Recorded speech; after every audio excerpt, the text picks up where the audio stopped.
Bobbi waved her wand, and instantly the girls were human again. The squirrel gave a surprised shriek and disappeared among the highest leafy branches. Rachel walked over to the bouncy castle and watched the goblins bouncing. "What is your idea?" asked Trusty, hurrying to join her best friend. Bobbi hovered between them, and Rachel smiled. "Goblins like a bit of competition," she said in a low voice. "What if they had a bouncing competition? Jumping really high might be enough to jiggle the key ring out of the goblin's pocket."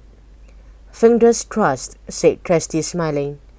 "We will all have to be ready to die for it." Bobbi nodded and Rachel stepped forward.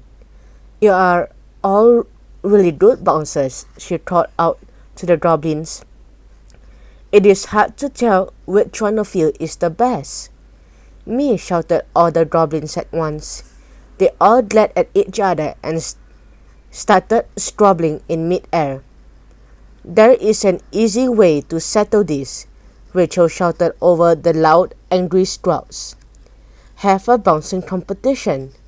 Whoever bounces highest must be the best." "It will be me," whooped the goblin with the crown drawn on his head. He jumped higher and higher, pumping his arms and bending his legs to get as high as he could. But the silver key ring stayed firm in his pocket. "I am incredible," he shouted as he sprang above the trees. "I can touch the clouds. I am the best bouncer ever. I am the best goblin ever. I am a bouncing genius." "You are more like a bouncing idiot," the smallest goblin snapped. "The key ring is not moving," said Rachel, feeling disappointed. "Now what are we gonna do?" "I have got an idea," said Trusty, looking up at the goblin. "Excuse me, I was enjoying your tumbling tricks earlier. You made it look so easy to do somersaults and backflips. I'd love to see some more." "We can show you lots more," said the goblin with the crown. "Well, I can anyway. I am the best." "We can all do somersaults and backflips," the smallest goblin remarked.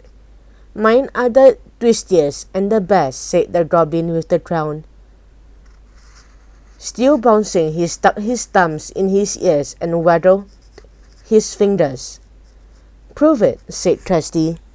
The goblin started to run, somersault in the air, twisting and turning as they bounced.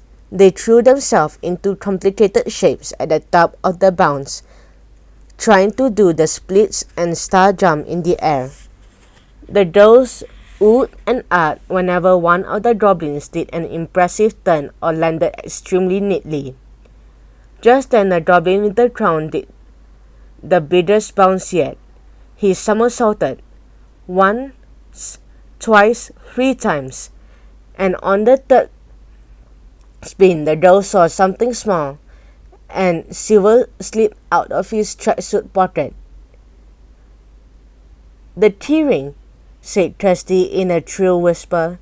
The silver key ring sparkled in the sunshine as it fell. It bounced on the castle floor, spinning this way and that as the castle moved. It was flung into the air every time one of the goblins bounced near it. "We have to get it before one of the goblins notices," Rachel whispered. "Leave it to me," said Bobbi, zigzagging between the bouncing legs of the goblins. Bobbi flew towards it. Her key ring, she reached out for it, but at the moment one of the goblins bounced, sent it spinning into the air. "I cannot see it," she cried. "It's gone."